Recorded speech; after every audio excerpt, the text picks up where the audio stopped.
The year was 1679, and a heavy, pale morning mist lay across the Bavarian countryside. In the small principality tucked between forests and meadows, the village of Lindenfeld rested in a deep, almost sacred silence. As dawn crept slowly over the distant mountains, thin lines of smoke curled gently upward from the chimneys of the timber-framed houses, mixing with the familiar scent of juniper wood burning in the hearths. Johann Bauer was one of the many ordinary people living in this village, ordinary on the outside, yet carrying within him the imprint of an era marked by war, loss, hope, and quiet endurance. His life, simple as it was, reflected the entire spirit of 1679 Germany. He opened his eyes after a night of restless sleep, feeling the lingering weight of fatigue across his shoulders. His bed was a firm straw mattress covered with a heavy wool blanket, scratchy but warm. His wife, Margaret, was still asleep beside him, breathing calmly, unaware of the first dim light slowly reaching through the small window shutters. When Johann sat at the edge of the bed, one of the old roof beams let out a soft creak. It was a familiar sound, almost like the house sighing awake with him. In winter and cold spring mornings, the wood always groaned, as if adjusting itself to the chilly dawn. Johann pulled on his rough linen shirt and stood up, shivering slightly but accustomed to it. Cold mornings were part of life here. Every day began like this. He stepped quietly into the main room. The small window was fogged over from the night, droplets tracing slow, uneven paths down the glass. The wooden shutters were still closed. The only light in the room came from the faint glow of red embers hidden beneath the iron stove door. Their home was a Fachwerk house, a typical German timber-framed structure. Dark wooden beams crisscrossed the walls, filled in with light clay and plaster. The beams were cracked and blackened from age, but to Johann, those marks were comforting. They meant the house had survived everything the past decades had thrown at it, just like the village itself. He knelt by the stove, opened the small iron door, and checked the remaining embers. The scent of juniper wood drifted through the room, warm and earthy. Johann reached into a wooden box and added 2 pieces of dry wood to the fire. They caught quickly, crackling gently.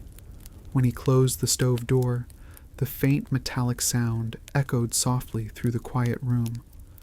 As the house slowly warmed, Johann approached the window and peered outside. Lindenfeld lay buried under a blanket of thick white mist.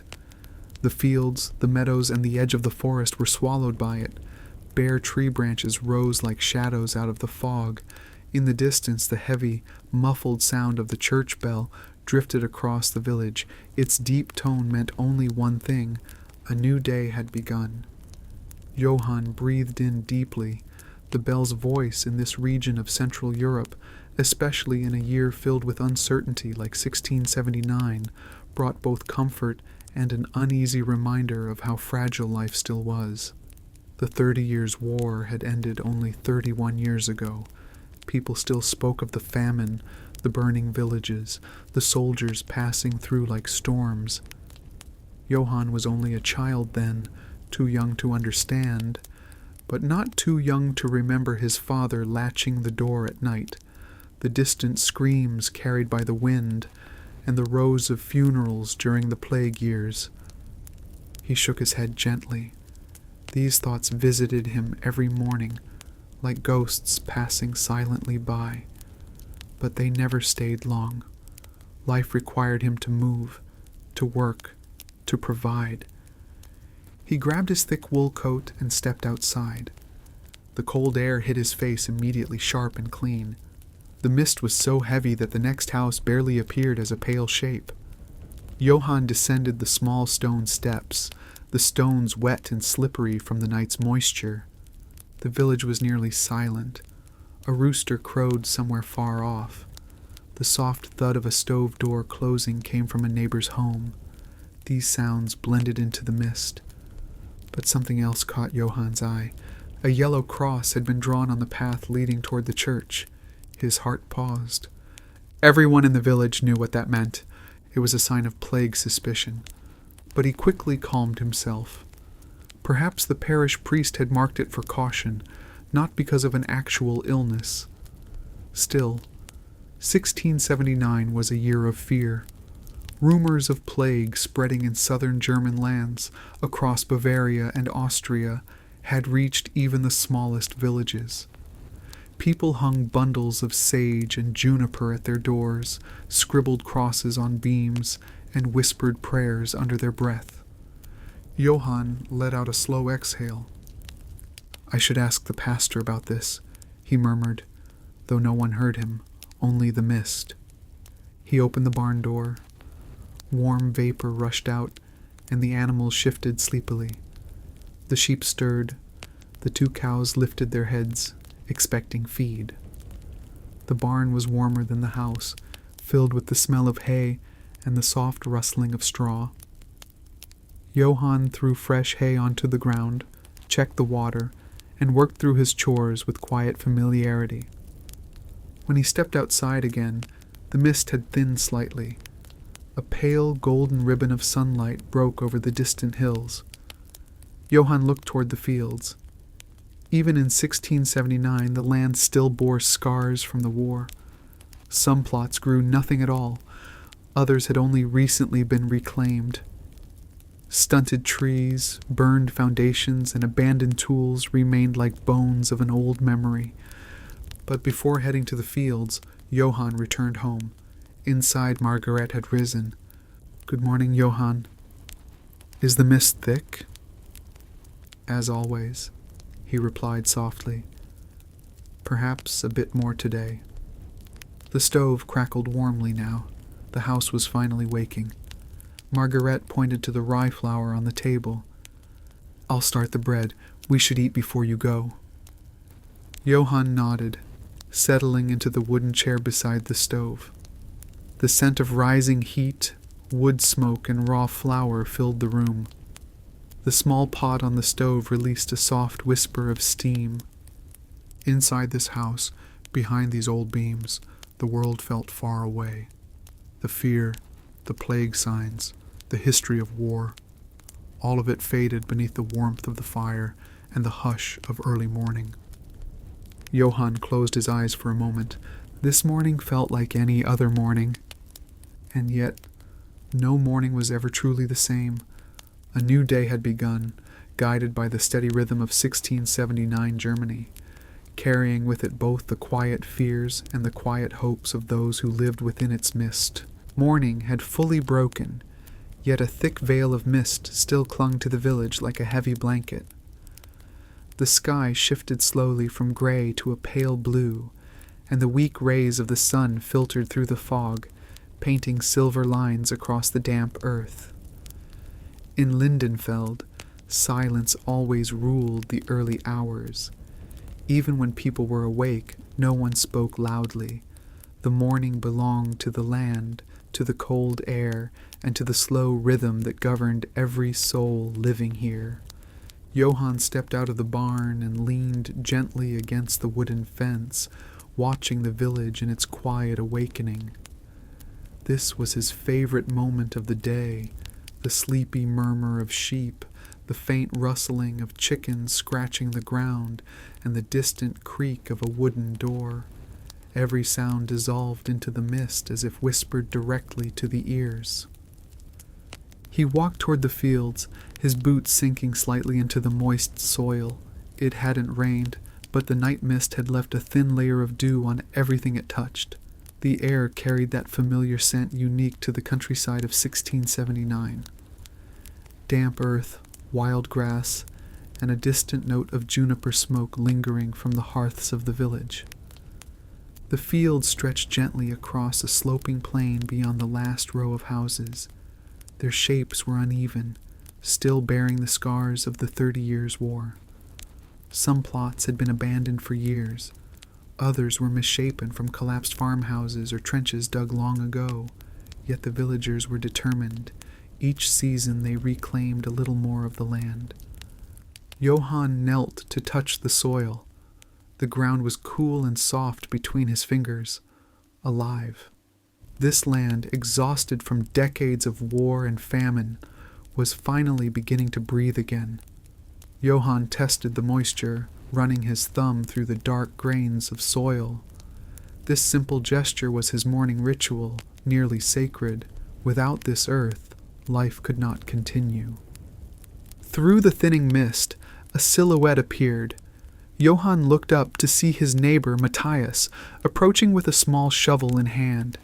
The man lifted 2 fingers in a quiet greeting. "Guten Morgen, Johann," he said, his voice soft. "Guten Morgen, Matthias." In German villages, morning conversations were never loud or long. The silence of dawn was something sacred, something people respected deeply. Matthias glanced at the soil. "Still good?" "Yes," Johann replied. "A little too much moisture, perhaps, but it's fine." Matthias nodded approvingly. A short conversation, simple, practical, honest. Words were used sparingly in these lands. The weight of daily labor replaced the need for long speech. Once Matthias left, Johann worked through the weeds along the edges of his field. With every stroke of the hoe, the fog thinned a little more, and sunlight spread like warm threads across the soil. And then, from the direction of the village center, a sound echoed across the fields. The church bell, a long, low strike, followed by another and another. Johann froze. This was not the bell for morning prayer. This was the bell the priest used to call the villagers together. A message, an announcement, possibly a warning. His heart tightened slightly. He wiped the soil from his hands just as he heard footsteps approaching from behind. Margaret was walking toward him, holding a small basket of bread and cheese. "You heard the bell?" she asked quietly. "Yes," Johann replied. "The priest must want to speak." Margaret's eyes reflected worry. "It must be about the yellow cross, the one on the road." Johann tried to calm her. "Don't be afraid. We don't know anything yet, and the plague doesn't always reach every village it whispers about." But he saw the tremble in her hands as she offered him the bread. They ate in silence, the heavy scent of rye bread blending with the fading mist. When they were done, they walked together toward the village square. More people emerged from their homes, men, women, elders, each quietly stepping into the center of the village, drawn by the bell's slow, ominous rhythm. Faces were tense but controlled, quiet curiosity, quiet fear, and quiet hope. That was life in 1679. Every day carried both danger and promise. Every bell could mean reassurance or dread. And so Johann stood among the gathering crowd, waiting for the priest's announcement, while the last strands of mist drifted across the square like pale ghosts. Something in the air felt different that morning, as if the village itself were holding its breath. As the crowd slowly dispersed from the village square, the priest's announcement lingered in everyone's mind. Johann and Margaret walked home alongside the soft murmurs of villagers discussing precautions, herbs, and the uneasy presence of the yellow cross. The news was not disastrous, but not comforting either, just a warning, enough to unsettle the heart. Back inside their home, warmth enveloped them like a familiar embrace. The crackling of the stove filled the small room, and Margaret immediately moved to the wooden table where a large bowl already waited. She opened the sack of rye flour, freshly milled at the village mill, and poured some into the bowl. Wheat had been scarce that year.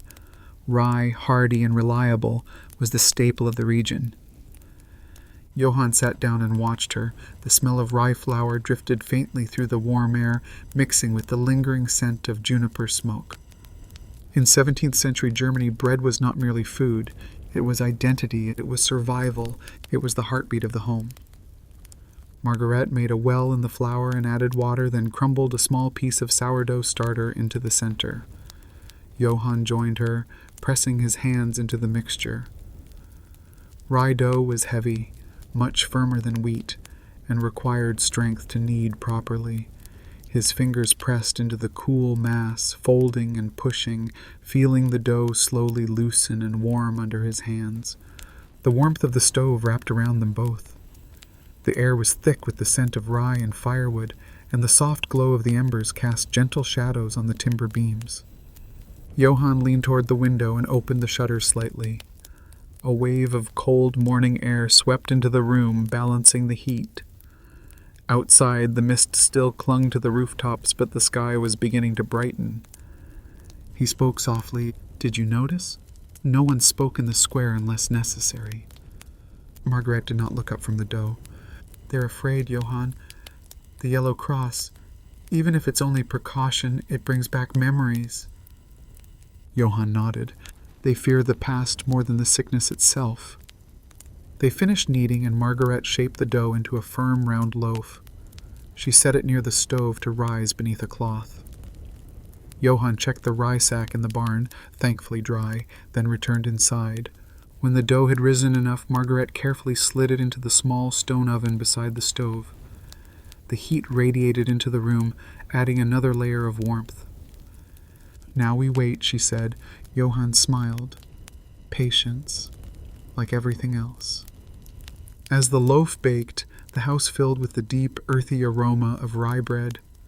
Johann closed his eyes for a moment. That smell, dense, warm, comforting, meant stability. It meant the world outside could be unpredictable, but here life continued. When the bread finally came out of the oven, it was beautiful, dark, firm, and steaming. Johann cut a slice, offered one to Margaret, and they ate in silence. The crust crackled slightly under their teeth, the inside soft and hearty. Outside, morning noises slowly came to life, a child laughing, a cow calling, a door creaking open. But beneath all these familiar sounds, Johann felt something else, a quiet tension, a whisper of uncertainty, settling over the village. Today had started like any other day.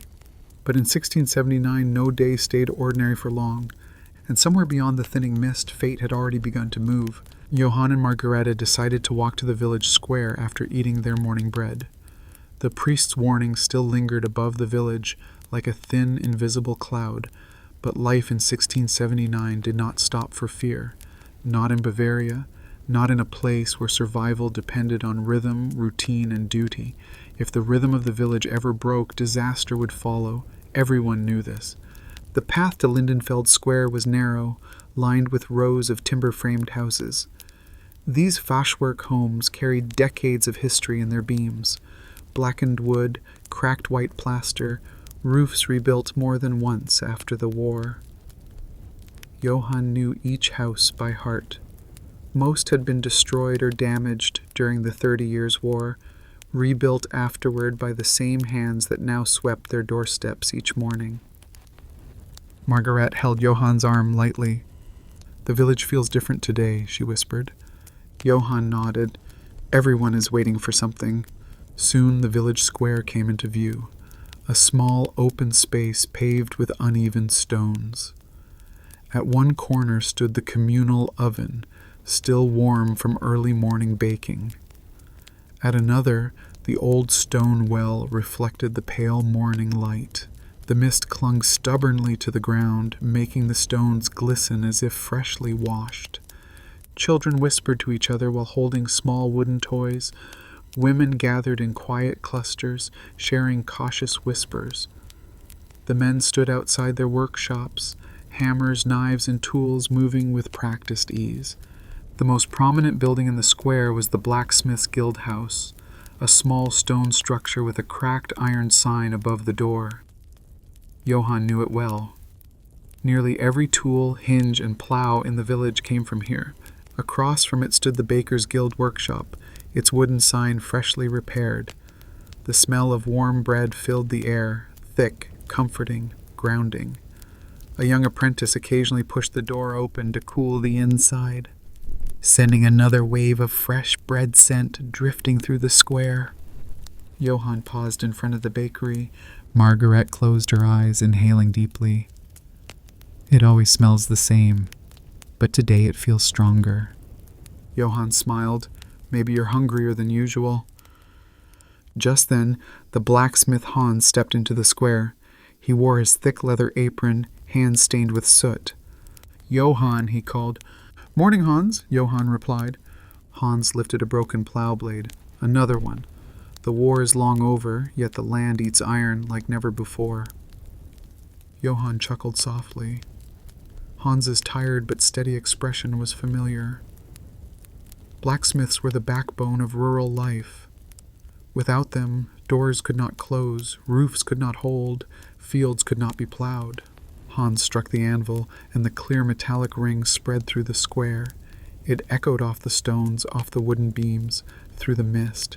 It was a harsh sound, yet comforting. It was the sound of work, the sound of life.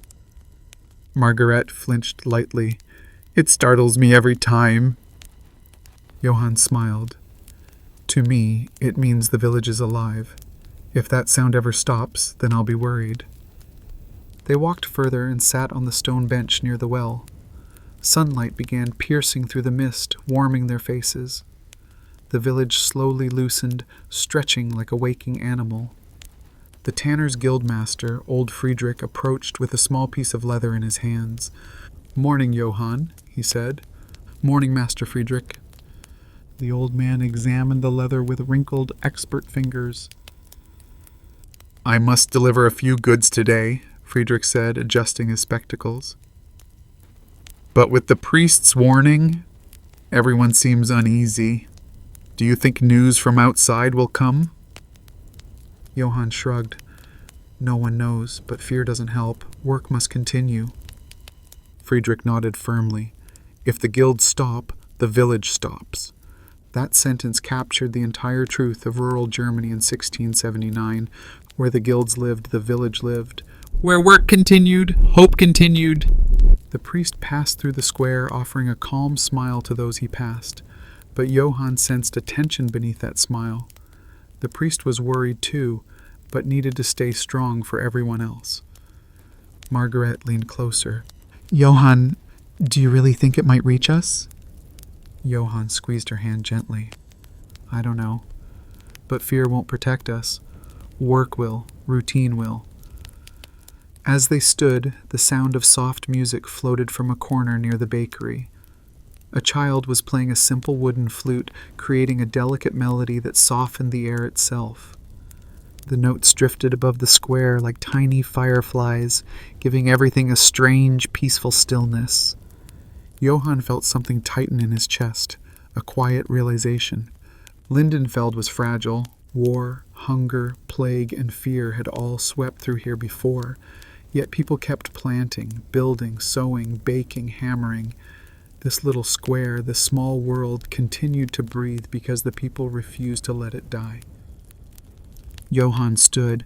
"The day won't wait for us," he said. Margaret smiled faintly. "Let's finish what we must. You'll need to return to the field soon."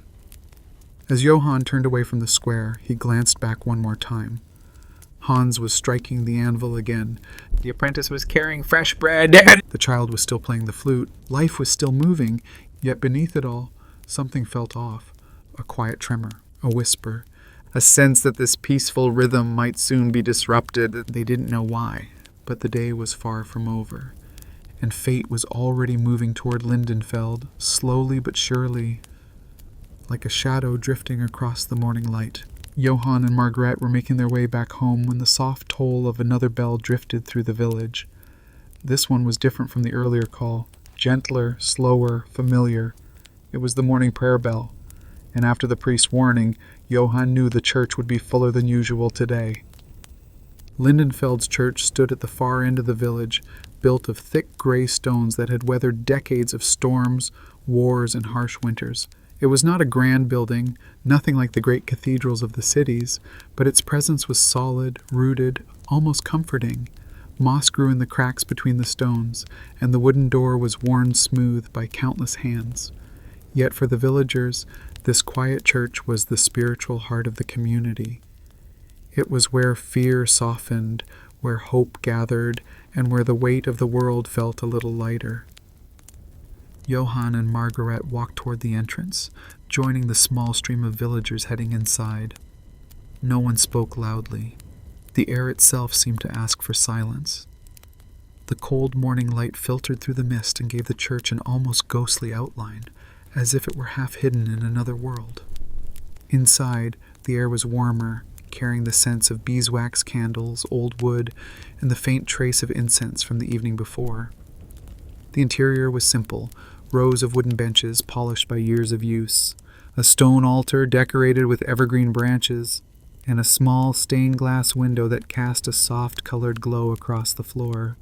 Peter Albrecht, the village priest, stood near the altar, greeting people with a quiet nod. He was a tall, thin man, with streaks of gray in his beard and calm, steady eyes. Johann had known him his whole life. He was not a dramatic man, nor a strict one. Rather, he carried a kind of gentle gravity that made people trust him.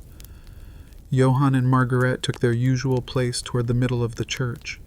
The benches creaked softly as more villagers settled in. A few children sat close to their mothers, clutching their sleeves.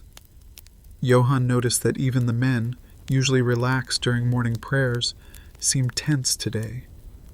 Perhaps it was the yellow cross on the road. Perhaps it was the warning in the priest's voice earlier that morning. Or perhaps it was simply the nature of 1679. The 30 Years' War had ended decades ago, yet its memory still lingered like a cold shadow. Churches had been burned, rebuilt, abandoned, and reclaimed.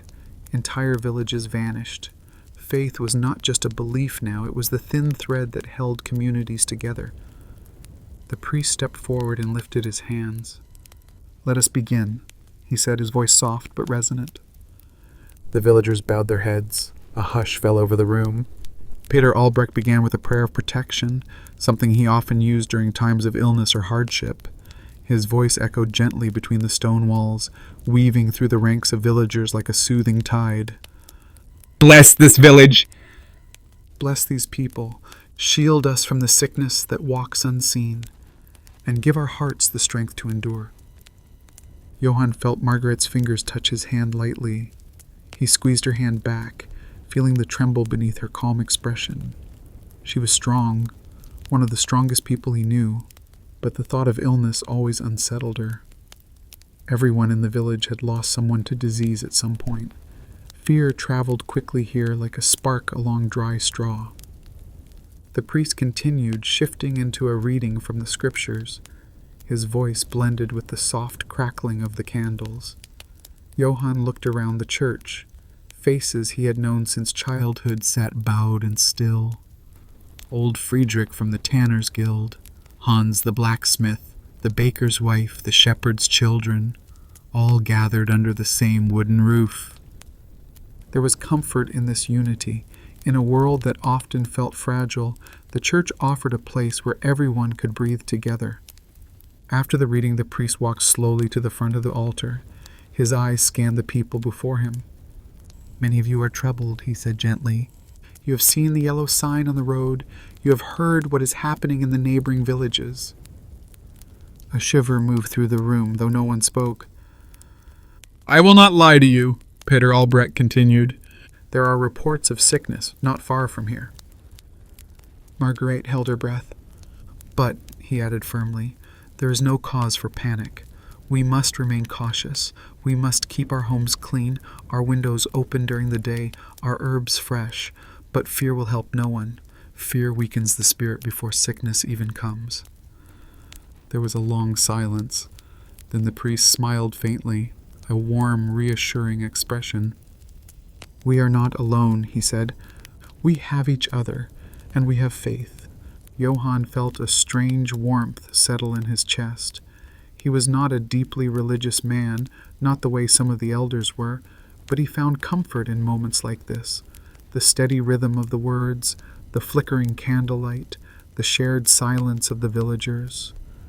It reminded him that even in a dangerous world, there were still places where the spirit could rest. The priest ended the prayer with a soft benediction.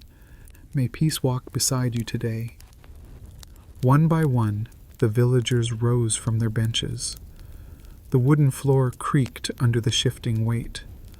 The church door opened, and a thin beam of pale sunlight streamed in, cutting through the dim interior. People stepped outside quietly, as if still wrapped in the gentle calm of the service. Some exchanged hushed words. Others walked straight home. A few lingered near the entrance, perhaps seeking comfort from simply being near the church. Johann and Margareta walked out together.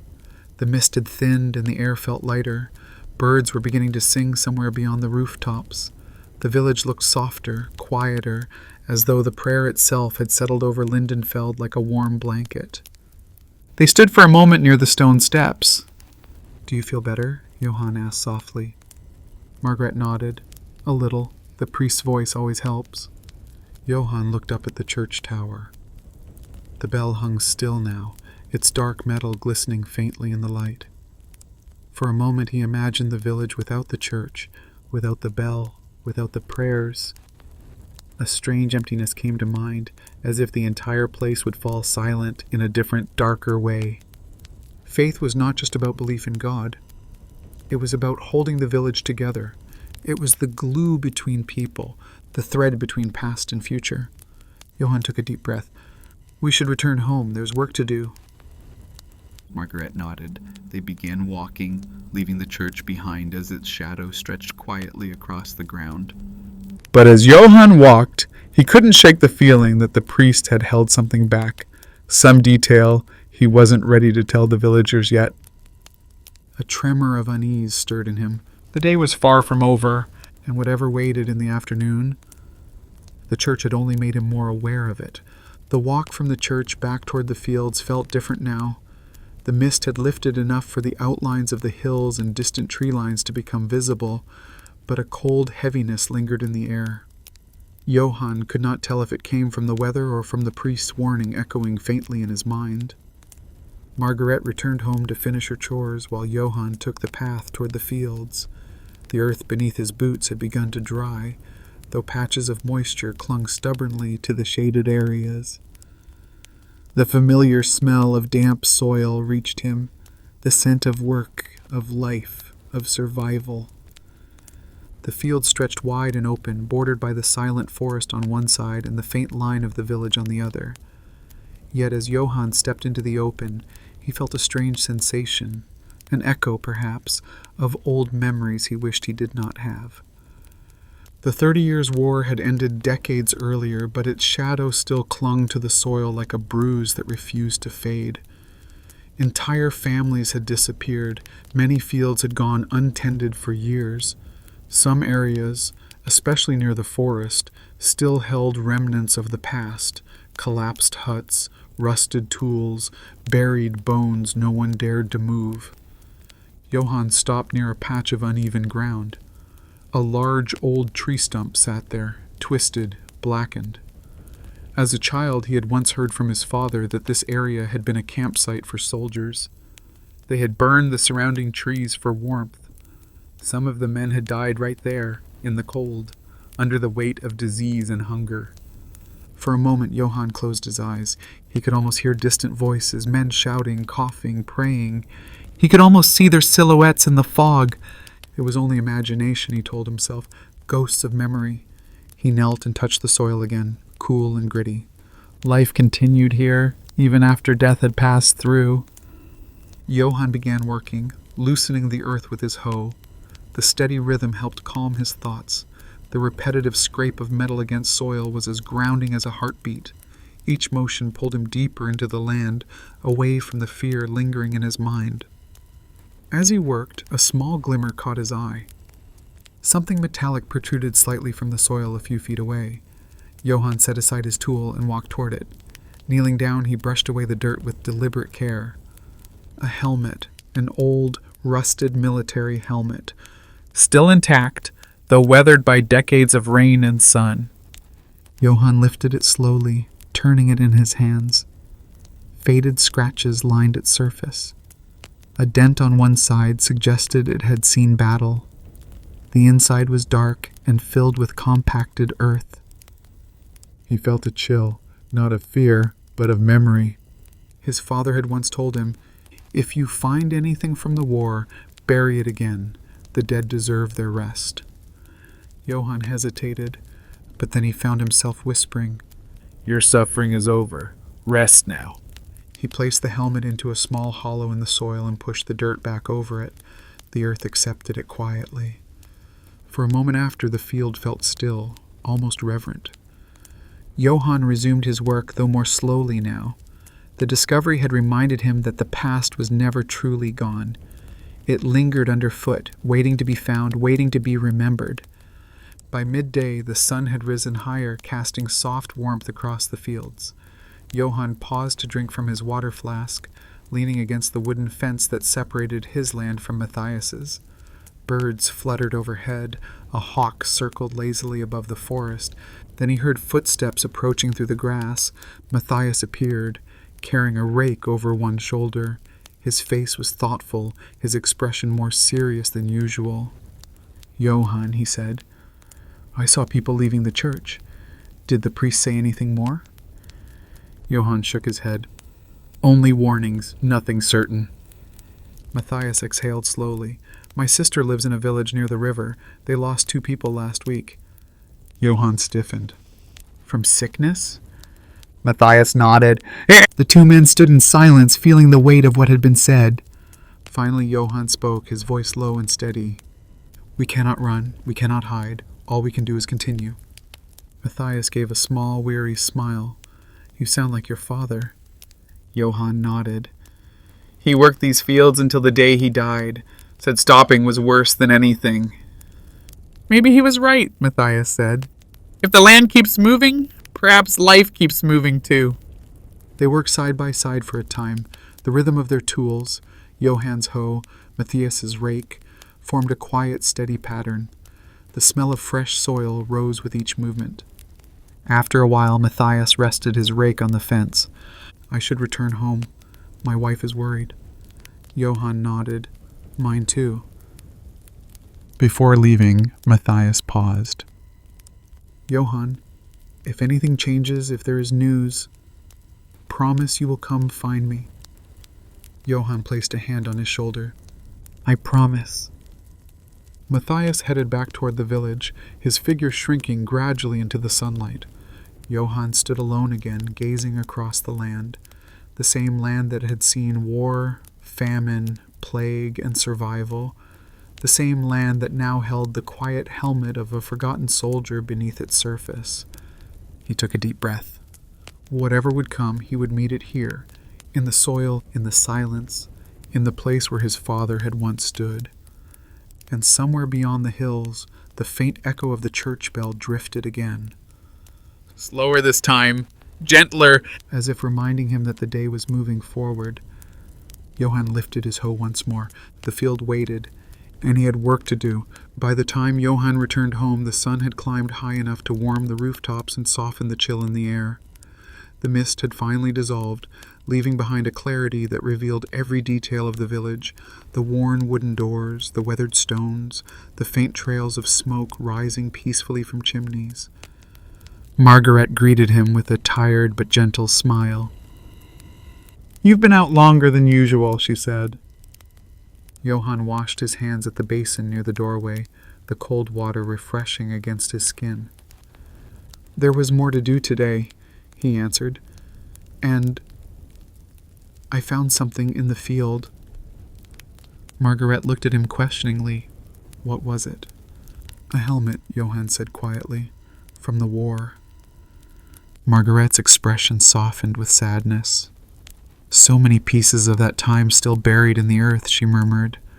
"Sometimes I think the land remembers more than we do." Johann nodded. "I buried it again.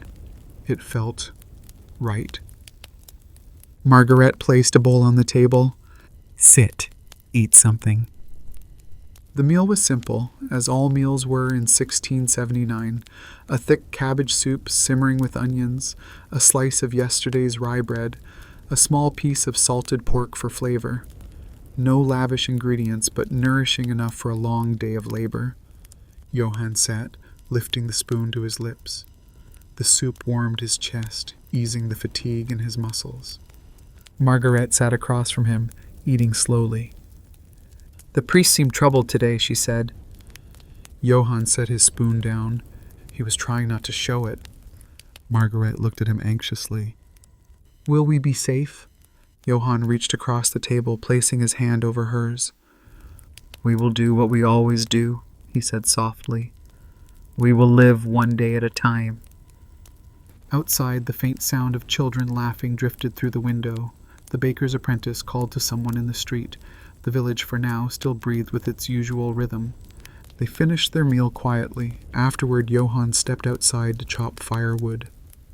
The rhythmic chop of the axe echoed through the air, reliable, steady, almost meditative.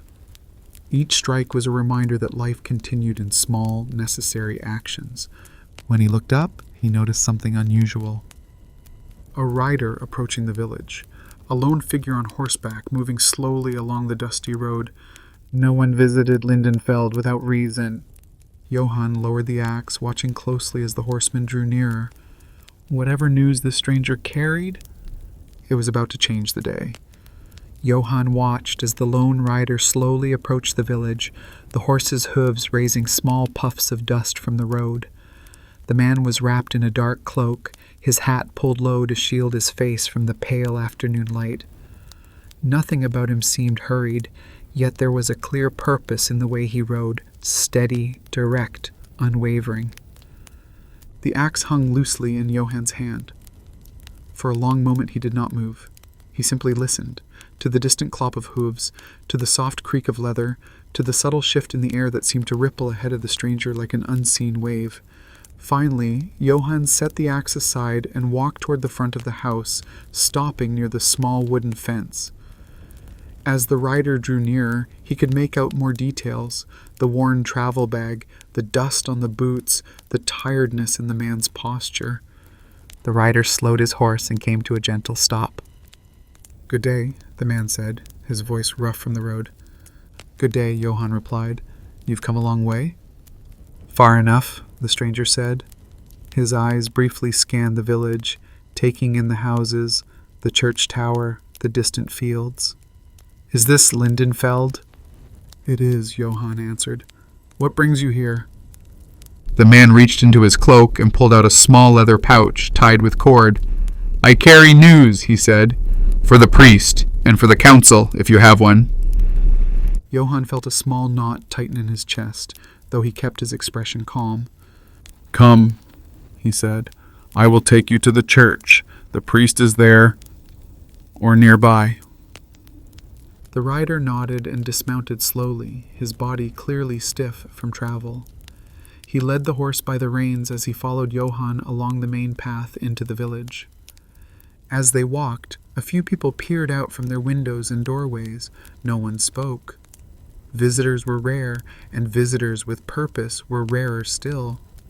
Marguerite stepped out from the house just long enough to see Johann walking with the stranger, then quietly returned inside, her thoughts already circling with silent questions.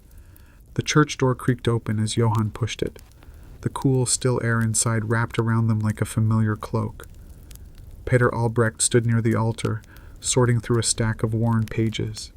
He looked up as they entered. "Johann," he said, then his gaze shifted to the stranger. "And you are?" "A messenger," the man replied, stepping forward. He held out the leather pouch. "From the town beyond the river. I bring word from the authorities and from the other villages." Peter Albrecht took the pouch, his face unreadable. He loosened the cord and drew out a folded sheet of paper, sealed with a simple wax mark. Breaking it carefully, he opened the message and began to read. Silence settled thickly in the small church. Johann watched the priest's eyes move slowly across the page. The lines on his forehead deepened slightly. His lips pressed into a thin line. When he finished, he exhaled quietly, neither fully relieved nor entirely burdened. "Well?" Johann asked softly. Peter Albrecht looked up. "There are confirmed cases," he said, "in villages to the south. Some are closer than we hoped, but still not at our doorstep." The messenger nodded. "They request that all villages remain alert, that gatherings be kept small, that the sick be isolated." He paused. "They also ask for lists of the elderly, of those already weak." Johann felt the words settle heavily into him like stones dropped into water.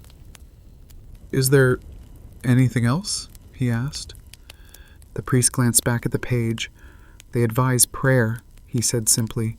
"Prayer, cleanliness, and calm." The messenger gave a tired, crooked smile. "They always advise prayer." Pater Albrecht folded the paper neatly and tucked it into his sleeve. "You're welcome to rest here," he told the writer. "We have a spare corner in the rectory and a meal to offer." The man nodded gratefully. "I would be thankful for both." Johann stepped back. "If you need help with anything, Father, you know where to find me." "I do," the priest replied. "For now, go home, Johann. Stay with your family. We will speak more tomorrow." Johann left the church, the door closing behind him with a soft thud. Outside, the late afternoon light had softened into a gentle gold. The sky was beginning to fade toward evening, the edges of the clouds tinged with muted orange and pale rose. The village moved slowly beneath this light. Children called softly to each other. Someone carried a bucket of water from the well. A dog wandered lazily across the path. Nothing looked different, and yet everything felt slightly changed. When Johann returned home, Margaret was waiting for him in the doorway. "Well?" she asked. "There are cases," he said quietly. "In the south. Not here. Not yet." Margaret's fingers tightened around the edge of her apron. "They are telling people to be cautious," Johann continued, "to keep things clean, to avoid crowds, to remain calm." She nodded slowly. "Will it reach us?" "I don't know," Johann answered honestly. "No one does." For a time they simply stood there together, framed in the doorway of their small timber house. The world outside felt uncertain. But within the threshold there was warmth, there was routine, there was the quiet promise of one more evening. "Come," Margaret said eventually. "The soup is nearly ready." Inside, the house glowed with the soft orange of firelight. The stove hummed gently, the pot above it releasing slow curls of fragrant steam. The scent of herbs and root vegetables filled the air. Simple, honest food. Johann washed his hands and sat at the table. The worn wood beneath his fingers felt familiar, grounding. Margaret served the soup into 2 bowls, then added a small piece of bread to each. They ate quietly. After a while, Margaret said, "When you were a child, do you remember things like this? Fear like this?" Johann thought for a moment. "I remember fear," he said, "but not like this. When I was a child, the fear was louder. Soldiers, fire, shouting.